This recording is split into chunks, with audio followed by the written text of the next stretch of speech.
الحمد لله نحمده ونستعينه ونستغفره ونؤمن به ونتوكل عليه ونعوذ بالله من شرور أنفسنا ومن سيئات أعمالنا من يهده الله فلا مضل له ومن يضلله فلا هادي له وأشهد أن لا إله إلا الله وحده لا شريك له وأشهد أن سيدنا وسندنا وحبيبنا ومولانا محمدا عبده ورسوله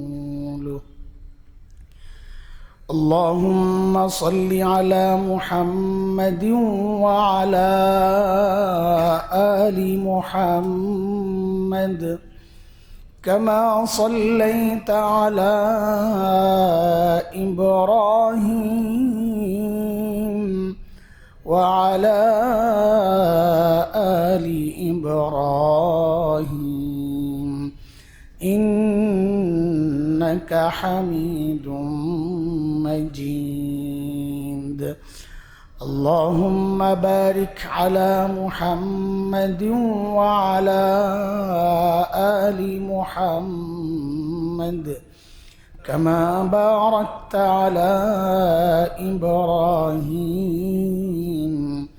وعلى آل إبراهيم إنك حميد مجيد أما بعد فأعوذ بالله من الشيطان الرجيم بسم الله الرحمن الرحيم قل إنما أنا بشر مثلكم يوحى إلي أنما أنا بشر مثلكم يوحى إلي أنما إلهكم إله واحد فمن كان يرجو لقاء ربه فليعمل عملا صالحا ولا يشرك بعبادة ربه أحدا آمنت بالله صدق الله العلي العظيم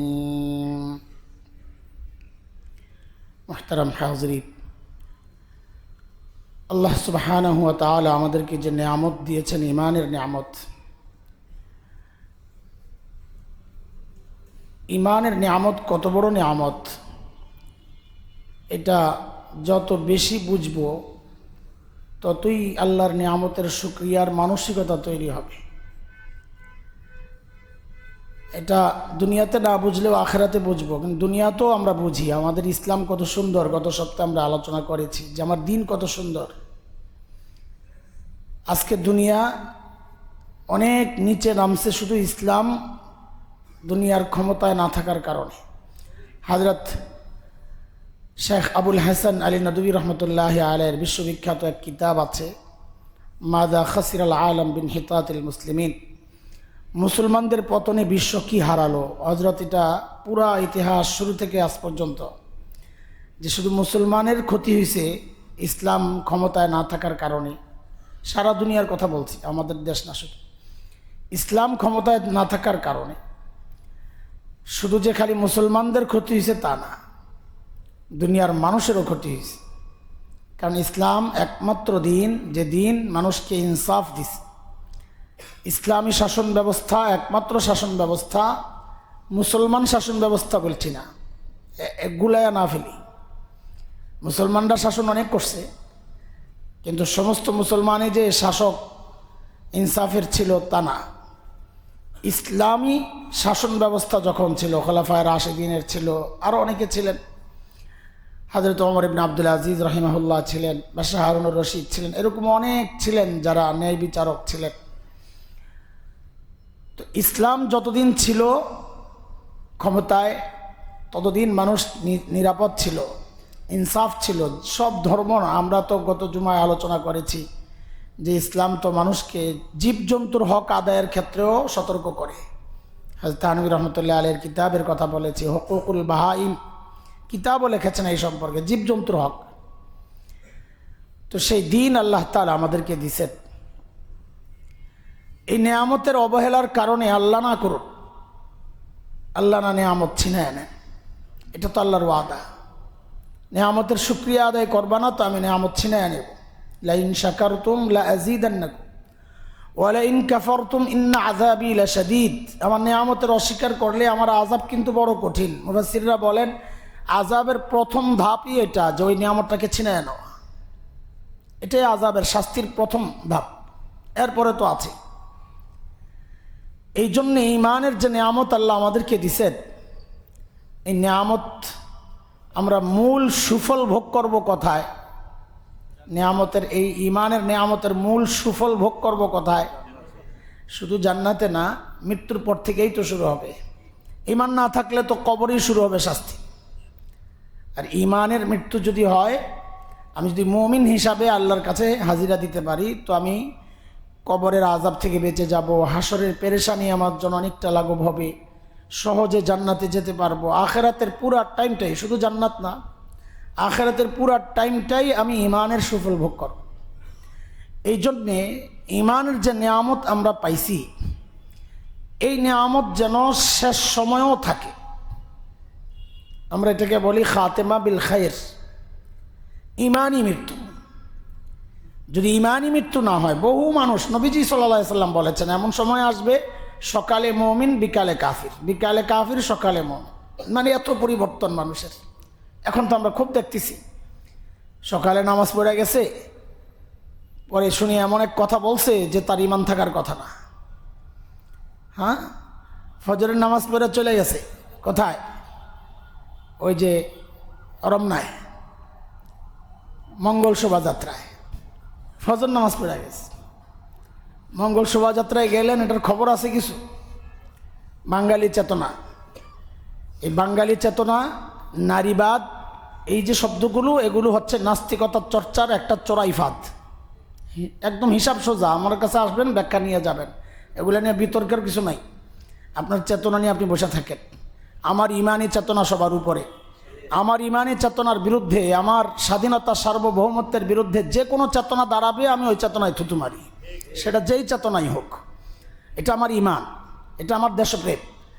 মুহতারাম হাজরিন, আমি যেন কবরে ইমানটা সহ যেতে পারি, এর জন্যে বড়রা কিছু খাস আমল আমাদের সামনে পেশ করেছে, যে এই আমলগুলোর চর্চা যত বেশি হবে, তো ইমানি মৃত্যুও তত বেশি হবে, সম্ভাবনা থাকবে ইনশাআল্লাহ। হাদিস তো আসছে এমনি, ইন্নাকুম তুহশারুন কামা তামুতুন। হাসর মানুষের ওই অবস্থাতেই হবে যেই অবস্থায় তার জীবন কেটেছে। জীবন কাটাইলেন দাড়ি কেটে, হাসরে দাড়ি সহ উঠবেন, ব্যাপারটা এমন না। দুনিয়ায় দাড়ি ছাড়া, হাসরেও বলেন বলেন, বলতে ইতস্ত লাগতেছে না? এত কষ্ট লাগলে তো রেখে ফেলেন। আপনার যদি বলতে ইতস্ত লাগে তো রেখে ফেললেই তো হয়। দুনিয়ায় দাড়ি ছাড়া, তো হাসরেও নবীজির সামনে দাড়ি সহ সাল্লাল্লাহু আলাইহি সাল্লাম কি ছাড়াই সামনে যেতে হবে? হাউজে কাউসারের পানি যখন আনতে যাব, খেতে যাব, তখনও কি দাড়ি সহই যাব না দাড়ি ছাড়া? হ্যাঁ, শাফাতের আশায় বসে থাকবো, দাড়ি সহ না দাড়ি ছাড়া? এগুলো একটু চিন্তা করেন। হাসর আমার ওই অবস্থাই হবে দুনিয়ায় যে অবস্থায় কেটেছে। সোজা কথা, মৃত্যু যে অবস্থায় হয়েছে, ইন্নাকুম তুহশারুন কামা তামুতুন, মৃত্যু যেই অবস্থায় হয়েছে ওই অবস্থায় হাসর হবে। কারো যদি জিকির করতে করতে মৃত্যু হয়, হাসরেও সে জিকির করতে থাকবে। তিলাওয়াত করতে করতে মৃত্যু হইলে হাসরেও তিলাওয়াত করতে করতে উঠবে। গান শুনতে শুনতে মৃত্যু হয়েছে, তো হাসরেও ওই গান শুনবে, ওই শয়তান গান শোনাবে। হাসর ওই অবস্থায় হবে মানুষের যেই অবস্থায় মৃত্যু হয়। এখন মৃত্যু কোন অবস্থায় হয়? তো আল্লাহ নবী বলেন সাল্লাল্লাহু আলাইহি সাল্লাম, মৃত্যু ওই অবস্থায় হবে যে অবস্থায় তোমার জীবন চলেছে। হ্যাঁ, এই জন্যে আমি আয়াত পড়ছি একটা, সূরা কাহাফের একদম শেষ আয়াত, 110 নম্বর আয়াত। ফামান কানা ইয়ারজু লিকা রাব্বি, আয়াতের শেষ অংশ। প্রথম, কুল ইন্নামা আনা বাশারুম মিসলুকুম ইউহা ইলাইয়া আন্নামা ইলাহুকুম ইলাহুন ওয়াহিদ। নবীজি বলতেছেন, আমি তোমাদের মতো মানুষ। পার্থক্য, সৃষ্টিগত কোনো পার্থক্য নাই, সৃষ্টির যে মূল এতে কোনো পার্থক্য নাই। পার্থক্য, আল্লাহ তাআলা আমার কাছে ওহী পাঠান, তোমরা ওহীওয়ালা না। আমি নবী, তোমরা নবী না। এই হলো পার্থক্য। আমার কাছে ওহী আসছে কি, যে ইলাহ মাবুদ শুধু একজন, আল্লাহ। এখন এই আল্লাহর সাথে যদি কেউ আখিরাতে দেখা করতে চায়, আল্লাহর সাক্ষাৎ চায়, আল্লাহর দিদার চায়, তো আল্লাহ বলেন ফালিয়ামাল আমালান সালিহা ওয়ালা ইউশরিক বিইবাদাতি রাব্বিহি আহাদা। সেজন্য আল্লাহর হুকুম মানে আর শিরিক না করে, নেক আমলগুলো করে, গুনাহ না করে। এখন আল্লাহর সাথে সাক্ষাৎ হবে জান্নাতে গেলে, ইমানি মৃত্যু হইলে। ইমানি মৃত্যু ছাড়া কেউ আল্লাহ দেখবে না। ইমানি মৃত্যু ছাড়া কারো পক্ষে কেন দেখবে না? কেন দেখবে না? আল্লাহকে দেখার জন্যে ওই রকম শক্তিশালী চোখ লাগবে। তো এই চোখ দিয়ে আল্লাহ দেখা যাবে না। এই জন্য দুনিয়ায় কেউ আল্লাহকে দেখতে পারে না। কেন? এই শক্তি আমাকে আল্লাহ দেন নাই। জান্নাতি দিবেন। আমরা কিছুদিন আগে এক আলোচনায় করে যে দুনিয়ায় এই নেয়ামতগুলোর শুকরিয়া আদায় করলে আল্লাহ এই নেয়ামত ফেরত দিবেন না, বাড়াইয়া দিবেন। তো বাড়াইয়া দিবেন মানে এত শক্তি দিয়ে দিবেন যেটা আর কোনোদিন নষ্ট হবে না। তো দুনিয়ায় কেন দেন নাই? দুনিয়ায় দিলে তো আল্লাহ দেখতে পারতাম। তো দুনিয়ায় দিলে তো আপনি সারা জিন্দেগি দুনিয়ায় থাকা লাগতো। এই জন্য দুনিয়া আল্লাহ ওই শক্তি দিয়েছেন যেটা নির্দিষ্ট কাল পর্যন্ত এটার পাওয়ার কমতে থাকবে, নষ্ট হয়ে যাবে। আবার আল্লাহ ফেরত দিবেন ফায়সালার পর। আল্লাহ দেখবেন, হিসাব নেবেন, দুনিয়ায় যে নেয়ামত দিছিলাম এই নেয়ামতের ঠিকঠাক প্রয়োগ হয়েছে কিনা, এটার শুকরিয়া আদায় হয়েছে কিনা। যদি শুকরিয়া আদায় হয় তো আল্লাহর ওয়াদা লা আযীদান্নাকুম, আমি শক্তি আরও বাড়াইয়া দিব। কত বাড়াইয়া দিব? যে এই চোখ দিয়া আল্লাহ দেখার মতো শক্তি তার হয়ে যাবে। উজুহু ইয়াওমা ইযিন নাযিরা ইলা রাব্বিহা নাযিরা, রব দেখবে, রব। তো এমন সবগুলো অঙ্গ প্রত্যঙ্গই যদি ঠিকঠাক মতো হক আদায় হয় তো আল্লাহ তাআলা এগুলার পূর্ণ শক্তি আখিরাতে দিয়ে দিবেন। আর যদি না আদায় হয় তো অন্ধ হইয়া উঠবে, হাসরে অন্ধ হইয়া উঠবে। যে পা দিছে চলার জন্য ওই পা চলবে না, উপর হইয়া চলবে, মাথা নিচের দিকে দিয়া চলবে। জবান বন্ধ, আল-ইয়াওমা নাখতিমু আলা আফওয়াহিহিম, জবান বন্ধ, চোখ বন্ধ, অন্ধ হইয়া উঠবে। তো আল্লাহ তাআলা যেন ইমানি মৃত্যু দেন, এর জন্য কিছু আমল ঠিক করছেন বড়রা কোরআন হাদিস থেকে, যে এই আমলগুলো নিয়মিত করলে আশা করা যায় ইমানি মৃত্যু হবে। ভাই, আমাদের সবচেয়ে বেশি জরুরি এটা, ইমানি মৃত্যু। ইমানি মৃত্যু যদি না হয় সারা জিন্দেগি যা করছি সব বেকার। আর এখন তো ফেরত আসার সুযোগ আছে, ভুলে কিছু হয়ে গেছে তওবা করে আবার জায়গায় আসার সুযোগ আছে। কিন্তু ইমানি মৃত্যু যদি না হয় ফেরত আসার তো আর সুযোগ নাই, শেষ এটা। এই জন্য কিছু আমল বেশি বেশি করা দরকার। তার মধ্যে সবচেয়ে গুরুত্বপূর্ণ আমলগুলোর মধ্যে খাস করে কিছু আমল বড়রা আমাদের সামনে এনেছেন। এর মধ্যে একটা হচ্ছে, কেউ যদি ইমানি মৃত্যু চায় সে যেন চোখের হেফাজত করে। চোখের হেফাজতের সাথে ইমানি মৃত্যুর কি সম্পর্ক? চোখের হেফাজতের বিষয়ে পরে আসতেছে, আগে সম্পর্কটা বুঝি। তো হাদিসে আসছে, যে ব্যক্তি চোখের হেফাজত করে আল্লাহ তার কলবে ইমানি নূর তৈরি করে দেন। চোখের যত হেফাজত হবে কলবের মধ্যে ইমানি নূর আসবে। যার দিল ইমানি নূরে নুরানি, সেটা নষ্ট হওয়ার সম্ভাবনা কম। ওই জন্যে আশা করা যায় চোখের হেফাজত যে করবে তার ইমানি মৃত্যু নসিব হবে। এটা এখন এই সময়ের জন্য সবচাইতে ভয়ঙ্কর এক পরীক্ষা, চোখের হেফাজত। কারণ সবার কাছে টাচ মোবাইল আছে। আগে তো একা থাকলে চোখের হেফাজত হইত, এখন একা থাকলে চোখের হেফাজত আরও নষ্ট হয়। যত একা তত চোখের অপব্যবহার বেশি হয়, উল্টা হয়ে গেছে। এখন আমাদের জন্য কত বিশাল এক মুসিবত চলে আসছে। আগে একা একা ঘরে থাকলে চোখের গুনার কোনো সম্ভাবনা ছিল না, কেউ নাই তো। কিন্তু এখন যত একা হয় চোখের গুনার সম্ভাবনা ততই বেশি হয়। এক ভয়ঙ্কর অবস্থার উপর দিয়ে আমরা যাচ্ছি। এই জন্যে বিশেষ করে আমার ভাই যুবকরা, ভাই এই যে আমলে মজা লাগে না, এবাদতে মজা লাগে না, এর কারণ কি? ওই যে কলবের নূর চলে গেছে এই চোখের কারণে। এখন আমল মজা লাগে না, এখন সেজদা দেয় না পারতে দেয়। সবচেয়ে কম সংখ্যার তাসবিরা পইরাই উঠা যায়, তাও যাইতে যাইতে একটা পরে, মাঝখানে একটা পরে, ওর তো তারটা পরে। আমি অনেকের চিন্তা করি, দেখি যে এই 3 তাসবি কেমনে পড়লো যত স্পিড, আরে আমার চেয়ে বেশি স্পিডে পড়তে পারবে। আমরা হাফেজ যারা, আমার চেয়ে বলতে আমরা হাফেজ যারা, আরবি উচ্চারণ আমাদের চেয়ে বেশি স্পিডে কেউ করতে পারবে? আমাদের এখানে এমন হাফেজও আছে, ওরে লাগাইয়ে দিলে ও 12-13 মিনিটের মধ্যে এক পারা শেষ করে ফেলবে। খুঁজলে পাওয়া যাবে, খুব মুখ স্পিড। এইভাবে পড়া ঠিক না, কিন্তু শেষ করতে পারবে। ও ওইভাবে পড়াও যেভাবে শেষ করবে, আপনি একদম শুদ্ধ করে পড়লেও ওরটা আরও বেশি শুদ্ধ হয়েছে। আপনি সবচেয়ে শুদ্ধ করে যে পড়েন না, ওই শুদ্ধ পড়াটাও ওই যে 12 মিনিটে শেষ করছে না, ওর মধ্যে শুদ্ধতা আরও বেশি ছিল।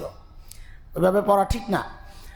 কথার বলার কথা যে আসলে আমাদের মুখ যত স্পিডে চলে, আপনাদের এটা চলবে না, এটা হবে না। এটা প্র্যাকটিস হয়েছে না, অনেক হবে না। আপনাদের মুখ ভার হয়ে গেছে, এখন উচ্চারণ করতে কষ্ট হয়, চেষ্টা করতে করতে আপনার উচ্চারণ। আর আমাদেরটা একদম ন্যাচারাল হয়ে গেছে, একদম ইজি হয়ে গেছে, বরং ভুল উচ্চারণটাই আমাদের জন্য কষ্ট হয়ে যাবে, এমনটাই হয়েছে আলহামদুলিল্লাহ। তো এখন অনেককে এরকম দেখি, নজরে পড়ে, মাঝে মাঝে মনে চায় কথা বলি, আবার বলি কি মনে করে, খুব বিরক্ত লাগে।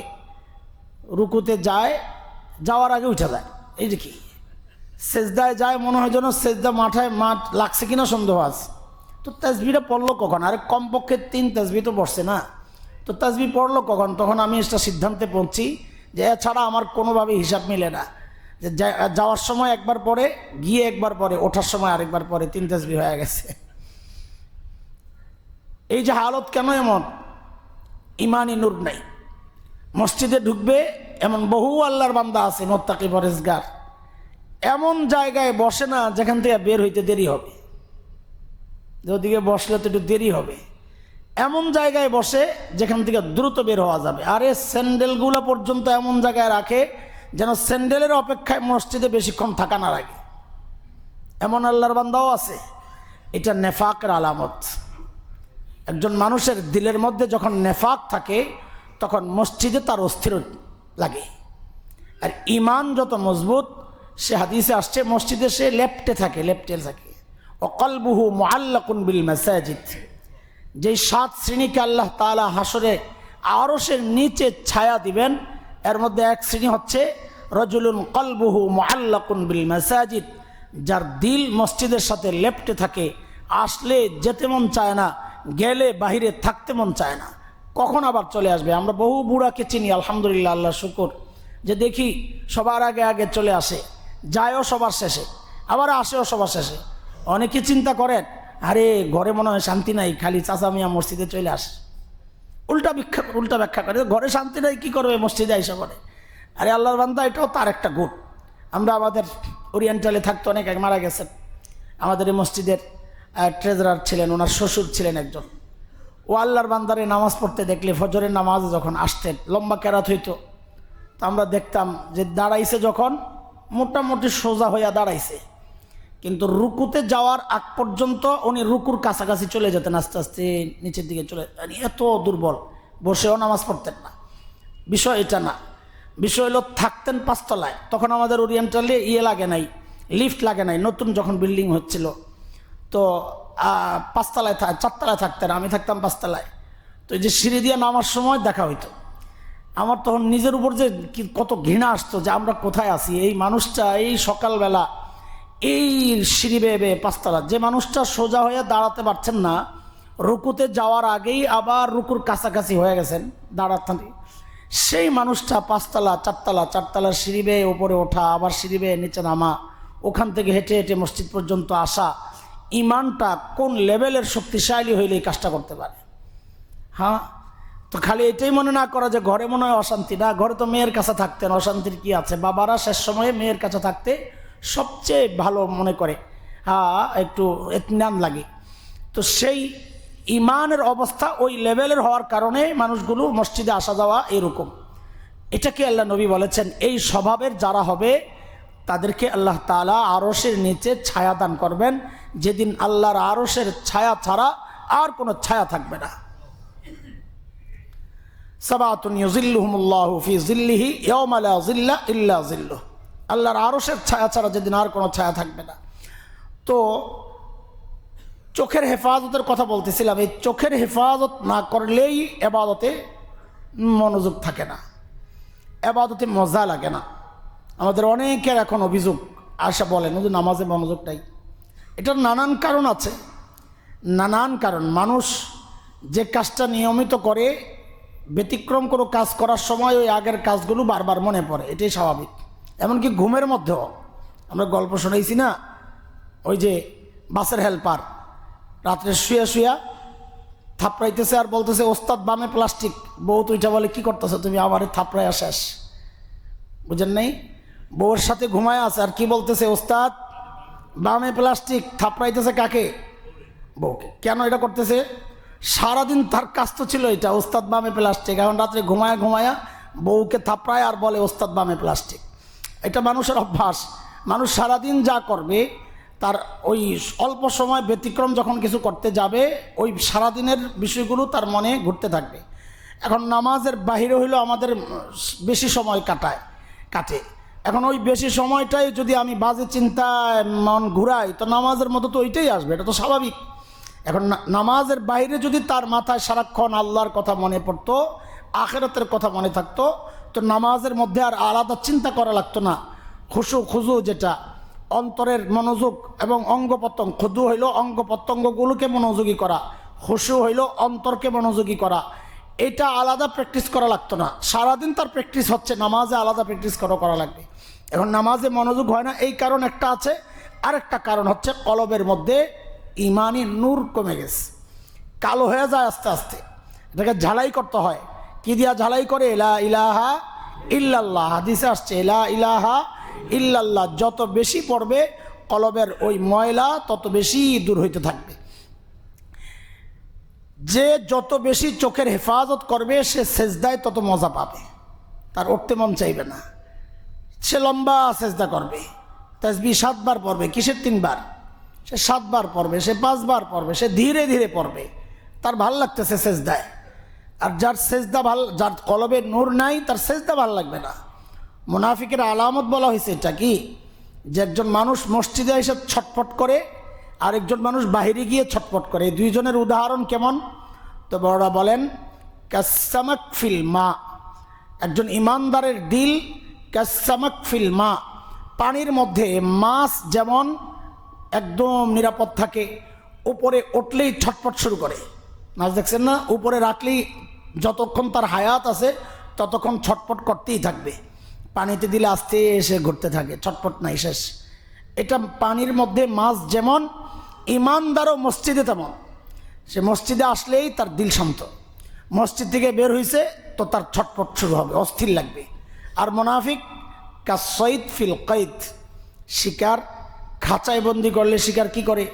খালি ফাঁক খুঁজে বের হওয়ার জন্য। আপনি যত ভালো খাবারই দেন, সারাক্ষণ বসে বসে স্পেশাল খাবার যা আছে দিবেন, কিন্তু ও সবসময় ওর একটা ধান্দা থাকবে, ফাঁক পেলে ছুটবে, বের হবে। একজন মুনাফিক মসজিদে আইসা এই কাজটাই করে, সে শুধু ফাঁক খুঁজে কোন দিক দিয়ে বের হবে। এটা তো মুনাফিকের আলামত। আল্লাহ তাআলা আমাদেরকে ঈমানি নূর দান করেন। কিন্তু এর জন্য কি করা লাগবে? চোখের হেফাজত করা লাগবে। ভাই চোখের হেফাজত করো। অনেক গুনাহ আছে যেগুলো এই চোখের হেফাজত হচ্ছে, চোখ হচ্ছে এর মূল, এখান থেকেই শুরু হয়। এই জন্য নবীজি সাল্লাল্লাহু আলাইহি সাল্লাম বলেছেন আন নাজার সাহমুন মাসমুমুন মিন সিহামি ইবলিস। নাজার হচ্ছে ইবলিসের অনেক তীর আছে, যা দ্বারা ইবলিস তার ধরে, গায়েল করে মানুষকে। তো নবীজি বলেন চোখ হচ্ছে ইবলিসের বিষাক্ত তীর, খালি তীর না। কি বিষাক্ত তীর আর খালি তীরের পার্থক্য তো বুঝি। বিষ মাখানো না, বিষহীন এমন একটা তীর যদি আমার বিদ্ধ হয় তো জখম হবে, আমি ওষুধ লাগাবো, ভালো হয়ে যাবে, শেষ। আর বিষ মাখানো তীর যদি বিদ্ধ হয় তো জখম হয়, যখন রক্তের সাথে তীরটা লাগছে, বিষ লাগছে, তো রক্ত যেহেতু সারা শরীরে চলাচল করে, মুহূর্তের মধ্যেই বিষটা গোটা শরীরে ছড়ায়া যাবে। এটা থেকে বাঁচা বড় কঠিন হয়ে যায়, বিষ ছড়ায়া যায়। হ্যাঁ, তো নবীজি বলেন চোখ হচ্ছে বিষাক্ত তীর। অন্য গুনাহ ওই পর্যন্তই সীমাবদ্ধ থাকে, কিন্তু চোখের গুনাহ এটা সারা শরীরে ছড়ায়া যায়। মানে কি সারা শরীরে ছড়ায়া যায় মানে কি? মানে হচ্ছে শরীরের যতগুলো গুনার শক্তি আছে সবগুলো শক্তি তখন গুনাহ করতে চায়। চোখ দিয়ে দেখছে, এখন মুখ কথা বলতে চায়, হাত স্পর্শ করতে চায়, শরীর তার কাছে যেতে চায়, তাকে কাছে পেতে চায়, সব অঙ্গগুলো গুনাহ করার জন্য জেগে ওঠে। কেন? ওই চোখের মাধ্যমে বিষ ছড়ায় গেছে সমস্ত অঙ্গ। এই জন্যে বহু গুনাহ থেকে বাঁচা যায় যদি কেউ চোখের হেফাজত করে, বহু গুনাহ থেকে বাঁচা যায়। এবং ইবাদতেও মজা লাগে যদি কেউ চোখের হেফাজত করে। সবচেয়ে বড় মজা তো এইটাই যে এই মজা যখন চলতে থাকবে আশা করা যায় ওই মানুষটার ইমানই মৃত্যু হবে ইনশাআল্লাহ। এই জন্যে ভাই আমার যুবক ভাইদেরকে বলি, একা একা মোবাইল তো হাতে আছেই, কিন্তু এটাও মনে করো তুমি একা না, মোবাইলও একা না, তুমিও একা না। আল্লাহ বলেছেন ওহুয়া মাআকুম আইনামা কুনতুম, তুমি যেখানেই থাকো না কেন তুমি একা না, সাথে আরেকজন কে আছেন? আল্লাহ। এই চিন্তাটা দিল দিমাগের মধ্যে বসাতে পারলে ইনশাআল্লাহ গুনাহ থেকে বাঁচা সহজ হবে আমাদের জন্য। আল্লাহ আমাদেরকে চোখের গুনাহ থেকে হেফাজতে রাখেন, আমিন। ঘরের মধ্যে যাদের টেলিভিশন আছে আপনি কেমনে বাঁচবেন? আপনাদের জন্য কথাগুলো অনেক কঠিন হয়ে যায়, কিন্তু করব কি আমরা? আমাদের এখন না বলেও তো পারছি না। যাদের ঘরে টেলিভিশন আছে আপনি কেমনে বাঁচবেন? আরে মোবাইল তো এটা জরুরত, চাইলে কেউ ওটা না হইল। টেলিভিশন এমন কি জরুরত যে ঘরে রাখতে হবে? ডিশের লাইনও লাগবে, কোন জরুরতে? আল্লাহ তাআলা যদি জিজ্ঞেস করেন যে কোন জরুরতে ডিশের লাইন লাগাইছো, আপনি কি বলবেন? কোন জরুরতে লাগাইছেন বলেন? কাবা শরীফ দেখেন বসে বসে না, বলবেন আল্লাহ কাবা দেখার জন্য। তো আল্লাহ জিজ্ঞেস করবে কাবা দেখা কি জরুরি ছিল? আমি বলছি তোমারে কাবা দেখতে, কি জবাব দিবেন? কোনো জবাব নাই।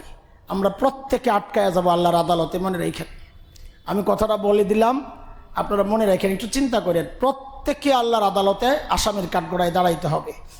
আপনি তো রাখছেন, আপনি হয়তো একটু ঈমান আছে, বাস একটু নিয়ন্ত্রণ করে দেখেন আপনি ঘরে কতক্ষণ থাকেন, আপনি ঘরে কতক্ষণ থাকেন, আপনার বাচ্চারা কি দেখতেছে, আপনার বিবি কি দেখতেছে, আপনি যখন নাই ঘরে কি চলতেছে, আছে খবর?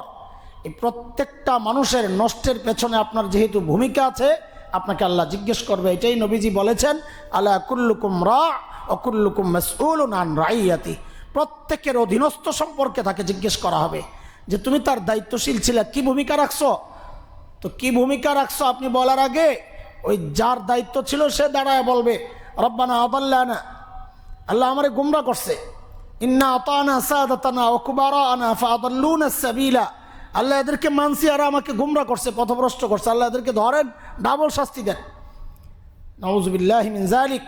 প্রত্যেক ঘরওয়ালা মালিক, যিনি ঘরের প্রধান, আপনাদের কাছে এই দাওয়াত আমাদের, নিজের গুনাহও নিজেও বাঁচেন, নিজের পরিবারকে বাঁচান। কু আনফুসাকুম ওয়া আহলিকুম নারা, সূরা তাহরিমের 6 নম্বর আয়াতে আল্লাহ স্পষ্ট করে বলেছেন নিজেও বাঁচো, নিজের পরিবারকে বাঁচাও। একা বাঁচার দায়িত্ব না আমার। এই দিন ইসলাম একা বাঁচার কোনো বিষয় নাই, সবাইকে নিয়ে বাঁচতে হবে, এটা হচ্ছে ইসলাম। মুহতারাম হাজরিন, 1 নম্বর বিষয় গেল চোখের হেফাজত করা। 2 নম্বর, ঈমানি মৃত্যু যদি চাই তো বেশি বেশি সাদাকা করি। কেন সাদাকার সাথে ঈমানি মৃত্যুর কি সম্পর্ক? ওই যে হাদিস, নবীজি বলেছেন ইন্না সাদাকা লা তুতফিউ মিতাতাস সু ওয়া তাদফাউ গযাবার রব, তাদফাউ গযাবার রব ওয়া তুতফিউ গযাবার রব ওয়া তাদফাউ মিতাতাস সু। নিশ্চয়ই সাদাকা আল্লাহর অসন্তুষ্টিকে নিভায়া দেয়, আল্লাহর রাগ ক্ষোভ ক্রোধকে নিভায়া দেয়। সাদাকা পানির মতো নিভায়া দেয় আল্লাহর রাগকে। আর খারাপ মৃত্যু, দুর্ঘটনার মৃত্যু থেকে আল্লাহ তাআলা সাদাকার উসিলায় হেফাজত করেন।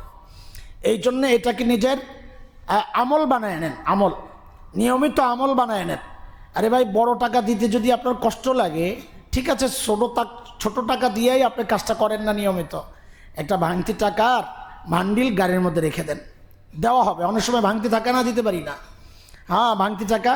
ভাই আমার তো এটা বলার জন্যে না, আমি এটা করি যে আপনাদেরকে শোনাবো কি, 10 টাকা দিয়ে এটা কি শোনানোর আছে? আমি আমার নিজের নিরাপত্তার জন্য এই কাজটা করি। আমাদের মসজিদে আপনারা যে টাকা দেন না ভাঙতি টাকা, আমি আমাদের ওসমান ভাই যারা এগুলা ব্যবস্থাপনা আছেন ওনাদেরকে বলে রাখি, ভাই আমার জন্যে 10 টাকার একটা বান্ডিল, 20 টাকার একটা বান্ডিল রেখে দিয়ে। শেষ হয়ে গেছে, আসার সময় আমার 20 টাকা লাগে, বাসা থেকে আসতে 20 টাকা রিক্সা ভাড়া দিই, আবার 20 টাকা দিয়ে যাই। তো আমার পিচ্ছি আছে একটা, ওর ডিউটি এটা, ও জানে এখন আব্বুর ভাঙতি টাকা লাগবে। তো কী করে তাড়াতাড়ি আমার পকেটের মধ্যে 2টা 20 টাকা, এই যে একটা দিয়ে আসছি, আরেকটা আছে আমার হাতে এখনও। এই কাজ আমার। আমি এই ভাঙতি টাকা রাখি ঘরে। কেন রাখি? যে বাচ্চারাও দিতে পারে। গাড়ির মধ্যে রাখি কেন? বাচ্চারাও দিতে পারে। সবাইকে বলি গাড়িতে ওইটা ফকির আসলে দিয়ে দিবা। এটা কেন? যত না তাকে উপকার করতেছি, তার চেয়ে বেশি আমি নিজেকে উপকার করতেছি, আমার নিজের উপকার করতেছি। আমার রাস্তায় দুর্ঘটনা হইতে পারে, আমি একটু সদাকা দিলে আমার মনটা একটু ইতমিনানে থাকে, না দিলে অস্থির লাগে যে আজকে আল্লাহ জানে কোন বিপদ আসছে, কোনো ফকির তো পাইলাম না এখনও। তো আলহামদুলিল্লাহ আমাদের সাথে যারা চলেন সবাই জানেন বিষয়টা। এই জন্যে ফকির মিসকিন আসলেও তারা আমি বলা লাগে না, তারাই নিজেরা দিয়ে দেন, জানে এটা দিবে, এখন হুজুর দিবে, আমরাই দিয়ে দেন। এটা অভ্যাস বানান ভাই, এটা অল্প জিনিস, খুব বড় কিছু তো না। 1000 টাকার 10 টাকার নোট নিলে আপনি 100টা নোট পাবেন। কয়দিনে দিবেন 100টা? কিন্তু প্রতিদিন দেন না, একটু একটু করে প্রতিদিন দেন। একদিন 1000 10 লাখ টাকা দিয়ে দিলেন, সারা জিন্দিগি আর খবর নাই না। যেই আমল নিয়মিত হয় আল্লাহর কাছে ওই আমল বেশি প্রিয়। নবী বলেছেন খাইরুল আমাল মা দামা ওয়া ইন কাল্লা, অল্প হলেও যেটা নিয়মিত হয় ওটার দাম আল্লাহর কাছে বেশি, অল্প হলেও সেটা নিয়মিত হোক। তো নিয়মিত আমলের জন্য যেহেতু আমাদের মন দুনিয়ার দিকে লেপটে আছে, মহব্বত দুনিয়ার, বেশি বেশি দিতে আমার কষ্ট লাগবে, এটা আমি অস্বীকার করছি না, কিন্তু আমলটা তো হওয়া দরকার। এর জন্য আপনি ছোট্ট ছোট্ট নোট বানিয়ে নেন, আছে তো। আপনি 20 টাকার নোট রাখেন, আপনার সামর্থ্য অনুযায়ী 50 টাকার নোট রেখে দেন, একটা মিসকিনকে নিয়মিত দেন, একটা ফকিরকে নিয়মিত দেন। এতে লাভ কি? লাভ হলো দুনিয়ার নিরাপত্তা, ইমানের নিরাপত্তাও আছে। ইমানের নিরাপত্তা কেন? যেহেতু ওই ব্যক্তির উপর আল্লাহর নারাজি নাই, অসন্তুষ্টি নাই, ক্ষোভ নাই, ক্রোধ নাই, তো আল্লাহ তাকে বেঈমান অবস্থায় কেন ডাক দিবেন?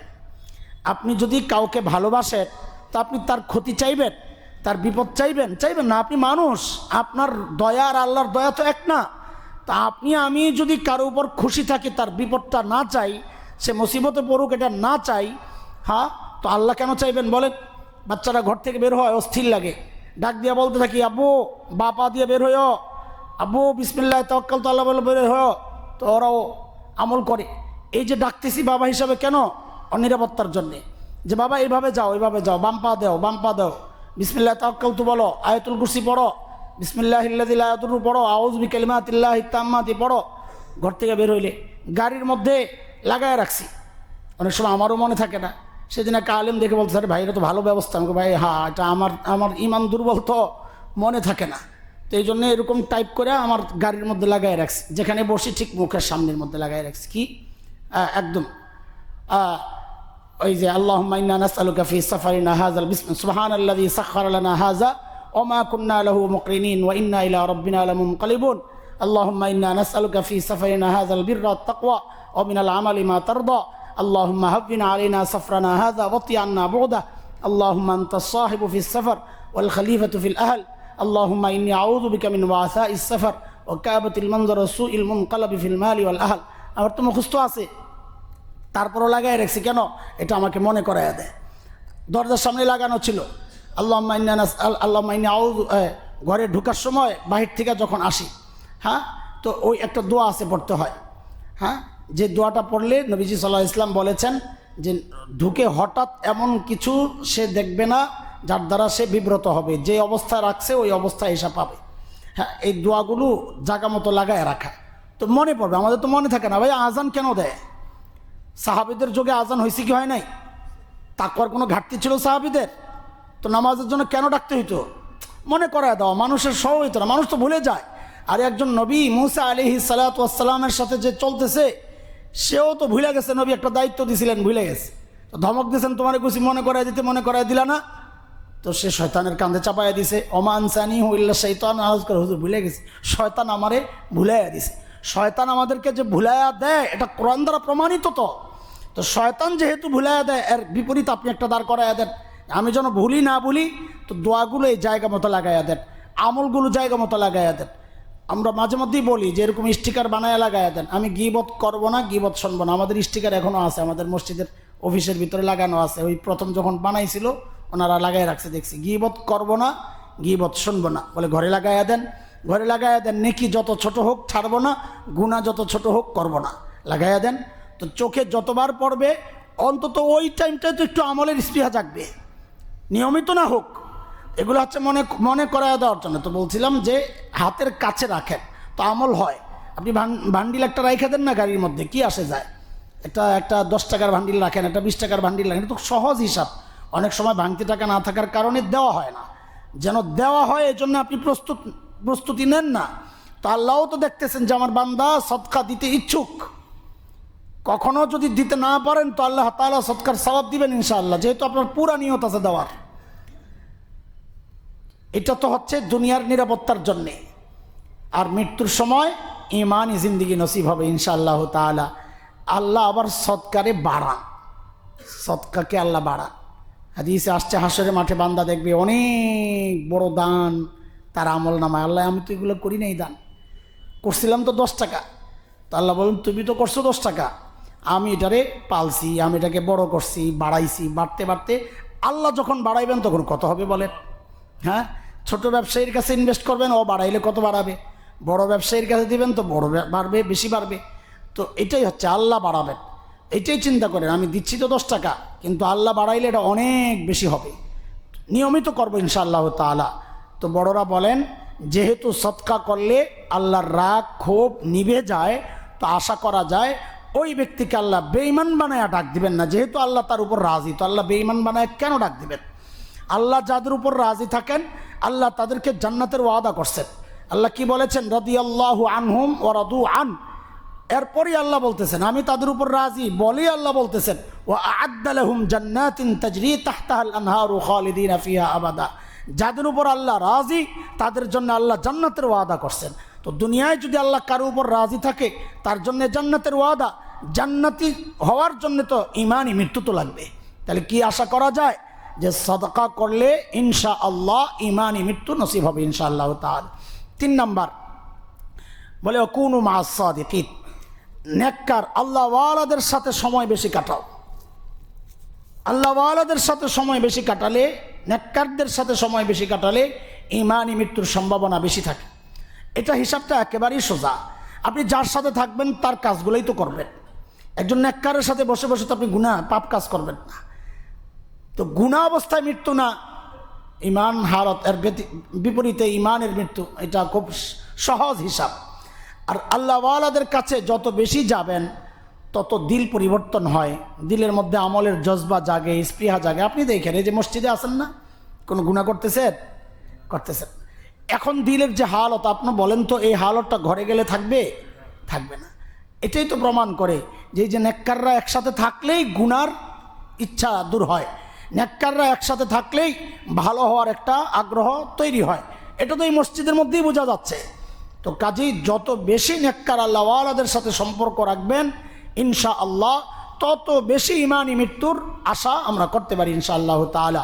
কয়টা গেল ভাই? 3টা। 1 নাম্বার চোখের হেফাজত করা, 2 বেশি বেশি সাদাকা করা, 3 আল্লাহওয়ালাদের সাথে বেশি সম্পর্ক রাখা, 4 নাম্বার আল্লাহকে ভালোবাসি আমরা।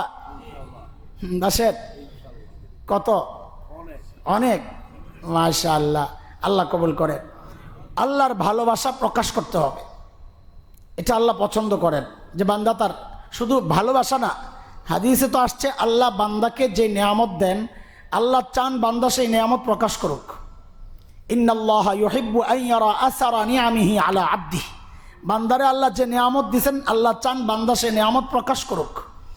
আমি আপনি মুখে বললাম আল্লাহকে ভালোবাসি, আল্লাহর ভালোবাসায় কষ্ট নিয়েন না, আমি মাফ চাই। আল্লাহর ভালোবাসা আমি কি করছি বলেন?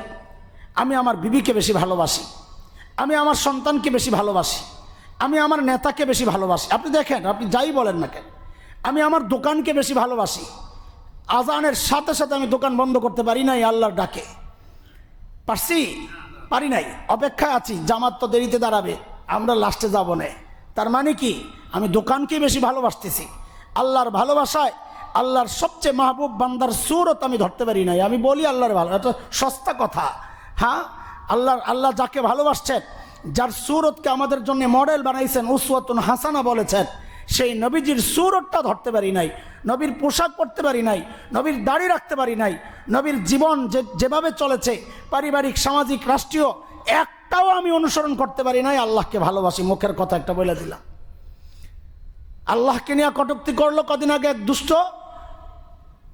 মানুষ, প্রতিবাদ করলো ইমানদাররা, আপনাদের মধ্যে কিছু সুশীল দাঁড়ায় গেল তাদের পক্ষে, বাউলদের পক্ষে। আপনি আল্লাহকে ভালোবাসেন না, মুখের কথা। আল্লাহর দ্বীনের জন্য আপনি কি করছেন? আল্লাহর দ্বীন জিন্দার জন্য আপনি কি করছেন? কি ভূমিকা আপনার? একটা প্রতিবাদ পাওয়া যায় না আপনাদের। বরং কেউ প্রতিবাদ করলে এটারে রাজনীতি বলে আপনারা চালায়া দেন। কেউ দ্বীনের কথা একটু শক্তভাবে বললে রাজনীতি বইলা চালায়া দেন, আবার বলেন আল্লাহকে ভালোবাসেন। এত সস্তা কথা এটা না। আপনি দুনিয়ার যাকে ভালোবাসছেন তার জন্য কি করছেন? আপনি আল্লাহকে ভালোবাসেন, আল্লাহর জন্য কি করছেন? আপনি প্রমাণ দেন, প্রমাণ দেন। আপনি দুনিয়ায় কতক্ষণ সময় দেন, আখিরাতের জন্য কতক্ষণ সময় দেন, প্রমাণ দেন। আপনার বিবির পোশাকটাকে আপনি পরিবর্তন করতে পারেন নাই আল্লাহর ভালোবাসায়। আপনার সন্তানকে আল্লাহর কালাম শিখাইতে পারেন নাই আল্লাহর ভালোবাসায়। আপনি মুখে বলেন আল্লাহর ভালোবাসেন, আপনি রবীন্দ্রসঙ্গীত শিখান, আপনি কোরআন শিখান না। আপনি আল্লাহকে ভালোবাসেন না রবীন্দ্রনাথকে ভালোবাসেন? কথাগুলো কঠিন হয়ে যাচ্ছে, আমাকে মাফ চাই, আমি শুরুতেই মাফ চাইছি। এটা মিথ্যা কথা, আল্লাহকে ভালোবাসি, এটা মিথ্যা কথা। আমরা প্রমাণ দিতে পারি নাই আমরা আল্লাহকে ভালোবাসি। যদি আল্লাহকে ভালোবাসতাম, সর্বপ্রথম আমার সন্তানকে আমি আল্লাহর নির্দেশিত পথে চালানোর চেষ্টা করতাম, আল্লাহর দ্বীন শিখাইতাম, আল্লাহর কালাম শিখাইতাম। দুনিয়ার সব কিছু শিখাইছি, কোরআন শিখাই নাই। আমি আল্লাহকে ভালোবাসি, এ মুখের কথা না, সস্তা কথা, মিথ্যা কথা। এটা মিথ্যা কথা। আমরা আল্লাহকে ভালোবাসি, নবীকে ভালোবাসি না, মিথ্যা কথা। হ্যাঁ, ভালোবাসি, বাসি আর কি, ভালো তো বাসি, কিন্তু এই ভালোবাসা আল্লাহর কাছে ভালোবাসা না। আল্লাহ বলেছেন, কুল ইন কানা আবাউকুম ওয়া আবনাউকুম ওয়া ইখওয়ানুকুম ওয়া আজওয়াজুকুম ওয়া আশীরাতুকুম ওয়া আমওয়ালুন ইকতারাফতুমুহা ওয়া তিজারাতুন তাখশাউনা কাসাদাহা ওয়া মাসাকিন তারদাউনাহা আহাব্বা ইলাইকুম মিনাল্লাহি ওয়া রাসূলিহি وجهاد في سبيله فتربصوا حتى يأتي الله بأمره والله لا يهدي القوم الفاسقين।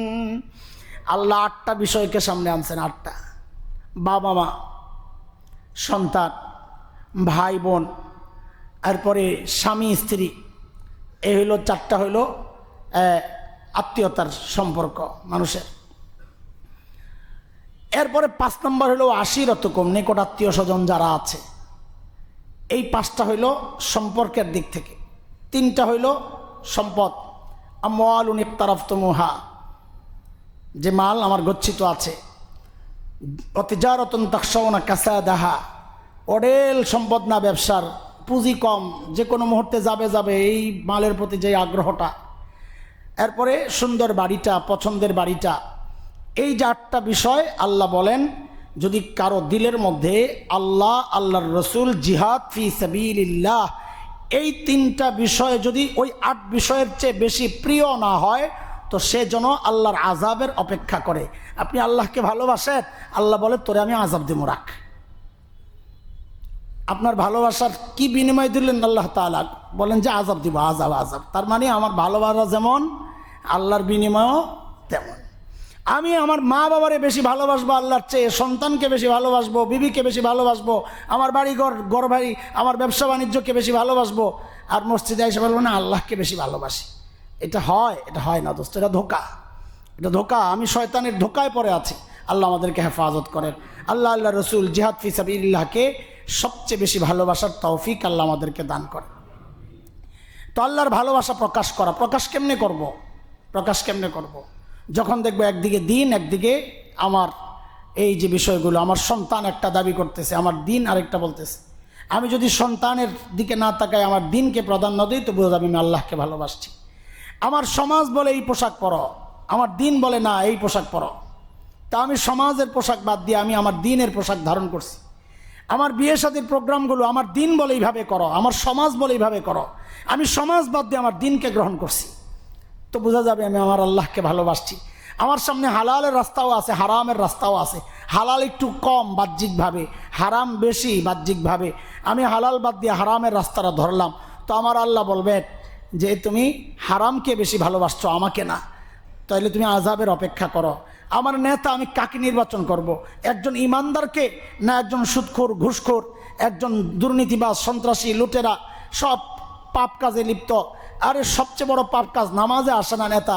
তো নামাজ, যে নামাজ ঠিক রাখে না, সে যে আল্লাহর হক ঠিক রাখে না, সে আপনার হক কিভাবে ঠিক রাখবে বলেন? যে মানুষ নামাজ এর প্রতি দায়িত্বশীল না, যেই নেতা নামাজের প্রতি দায়িত্বশীল না, ওই নেতা আপনার হকের ব্যাপারে দায়িত্বশীল হবে। সবচেয়ে গুরুত্বপূর্ণ ইবাদত এটার মধ্যে সে দায়িত্বশীল না, নামাজ পড়ে না। আপনি কিভাবে বিশ্বাস করেন নেতার কথায় নেতার চরিত্র ফুলের মতো পবিত্র? কিভাবে বিশ্বাস করেন আপনি? আপনার কত বড় ধোকা দেওয়া হয়েছে, আপনি টের পাইছেন? হ্যাঁ, এই ধোকা আর খাওয়া যাবে না দোস্ত। আমি কোনো দলের প্রতি আপনাকে ডাকতেছি না, এটা আমার ভুল বুঝছেন না। আমি কোনো দলের প্রতি আপনাকে ডাকতেছি না, আমি আপনার ইমানের কথাটা শোনাই দিতেছি। আপনি নেতা নির্বাচনেও আল্লাহকে সামনে রাখবেন, আপনার ভোটের ক্ষেত্রেও আপনি আল্লাহকে সামনে রাখবেন, যে আমার আল্লাহ খুশি হবে কাকে ভোট দিলে, কোন নেতারে নেতা মানলে আমার আল্লাহ খুশি হবে। নেতাকে খুশি কইরা ওই জাহান্নামে যাওয়া লাগবে, কারণ সমস্ত অনুসারীদেরকে নেতা সহ ডাকা হবে। ইয়াওমা নাদউ কুল্লা উনাসিম বিইমামিহিম, সব ডাকা হবে নেতার সাথে আয়। নেতাকে মাশাআল্লাহ, নেতাজি আসতেছেন, সুবহানাল্লাহ। নেতাকে এই যে সুদখোর তোর নেতা, যা সুদখোর জাহান্নামে, তুইও সাথে যা। এই ঘুষখোর নেতা, এই দুর্নীতিবাজ নেতা, তো যা, ওর সাথে নেতা বানাইছো যারে, তার সাথে যাও, ঠিকানা এক। দুনিয়া একসাথে চলছো, জাহান্নামে কি আর আলাদা চলবা? একসাথে থাকো, যাও, মিলামিশা থাইকো, ঝগড়া করো না। আসেন, কষ্টে কথাগুলো বলি, মুখে বলা যায় আল্লাহকে ভালোবাসি, কথাটা এত সহজ না। আল্লাহকে ভালোবাসেন, আল্লাহর দ্বীনের জন্য একটু প্রতিবাদী আওয়াজ আপনাদের নেই। ডেকে ডেকে আপনাদেরকে উৎসাহিত করতে হয়। কেন রে ভাই, কেন তেলের দাম বেড়ে গেলে আপনার অস্থির হয়ে যান, আলুর দাম বেড়ে গেলে অস্থির হয়ে যান? হ্যাঁ, ইমানের দাম যে কমে গেল আপনি কেন অস্থির হচ্ছেন না? নেক আমলের দাম যে কমে গেল আপনি কেন অস্থির হচ্ছেন না? দ্বীনি শিক্ষা ব্যবস্থার দাম কমে গেল আপনি কেন অস্থির হচ্ছেন না? কেন অস্থির হচ্ছেন না? কেন আপনার পাঠ্য বই যেগুলো আছে, সব বইয়ের শিক্ষক আছে, এগুলার দাম আছে। ইসলাম ধর্ম একটা শিক্ষা বই, ওইটার শিক্ষক নাই, ওটার দাম নাই, আপনার কষ্ট লাগে না? আপনি কিসের আল্লাহকে ভালোবাসেন? আল্লাহ তাআলা সহি বুঝ দান করেন। কয়টা গেল? আমি তো ভাবছিলাম আজকে শেষ করব, কিন্তু শেষ তো আর করা যাবে না। কয়টা গেল? তো চারটাই থাক, চারটা মুখস্থ করেন ভাই। যে কোনো একটারে মানলো তো ইমানি মৃত্যু হবে ইনশাআল্লাহ। একটাও যদি মানতে পারেন, চোখের হেফাজত করেন, ইনশাআল্লাহ এই উসিলা আল্লাহ ইমানি উঠতে দিবেন। সাদাকা বেশি বেশি করেন, হালাল মাল থেকে দিয়ে সাদাকা বেশি বেশি করেন, আল্লাহওয়ালাদের সোহবতে যান, আর আল্লাহকে ভালোবাসার, এটা আল্লাহর ভালোবাসেন, এটা প্রকাশ করেন। আল্লাহ তাআলা একটা এলান শোনেন, আমাদের মসজিদে তো বাচ্চাদের দ্বীনি শিক্ষার ব্যবস্থা হয়। আল্লাহকে যারা ভালোবাসেন, দাবি করছেন, বাচ্চাদেরকে এখানে পড়ার জন্য পাঠিয়ে দিবেন ইনশাআল্লাহ তাআলা। দেখবো আমরা কত ছাত্র আসে, তো বুঝবো কয়জন আল্লাহকে ভালোবাসে ইনশাআল্লাহ। এই জানুয়ারি শুরু হয়ে গেছে না, বাচ্চারা এখন অবসর আছে, অনেক বাচ্চা পাঠিয়ে দেন না। কয় বেলা? আমাদের 2 বেলা হয়। কখন টাইমটা এখন? 10:30 থেকে 12টা, আর 2:30 থেকে 4টা। মাশাআল্লাহ, সকাল 10:30 থেকে 12টা, এই 1.5 ঘন্টা এক শিফট। আরেকটা হচ্ছে 2:30 থেকে 4টা। আপনার সন্তান স্কুলের দিকে ঠিক রাখে, বা এখন তো বন্ধই থাকতে পারে, তো ওইভাবে আপনি সেট করে পাঠিয়ে দেন না, আল্লাহর হস্তে পাঠিয়ে দেন। সন্তানকে একটু দিন শেখার, আমরা চাচ্ছি, সবার ঘরে ঘরে যাওয়া তো আমাদের সম্ভব না, আপনি আপনার বাচ্চাদের একটু দিয়ে যান না, আমরা পড়াইয়া দিচ্ছি ইনশাআল্লাহ। আরেকটা বিষয় হচ্ছে, আমাদের জুমার বয়ানের যে সংকলন, প্রথম খণ্ড আরও মাস 2 আগে আমরা প্রকাশ করছিলাম, আলহামদুলিল্লাহ। এখন দ্বিতীয় খণ্ড ওরা পাঠিয়ে দিয়েছে, খুতবাতি জামিল নামে দ্বিতীয় খণ্ড। আলহামদুলিল্লাহ, আমাদের জুমার বয়ানগুলো সংকলন হইতেই থাকবে, ওরা নেট থেকে নিয়ে নিয়ে, আমার এখানে কোনো ভূমিকা নাই, ওরা করতেছে আলহামদুলিল্লাহ। আমাদের সবগুলো খেদমত যেন আল্লাহ কবুল করেন। বলার উদ্দেশ্য হচ্ছে, অনেকে প্রথম খণ্ড নিছেন, দ্বিতীয় খণ্ড তাদের জন্য রেডি আছে আলহামদুলিল্লাহ। আল্লাহ তাআলা আমাদের সব কিছুকে কবুল করেন, আমিন। ওয়া আখিরু দাওয়ানা আলহামদুলিল্লাহ।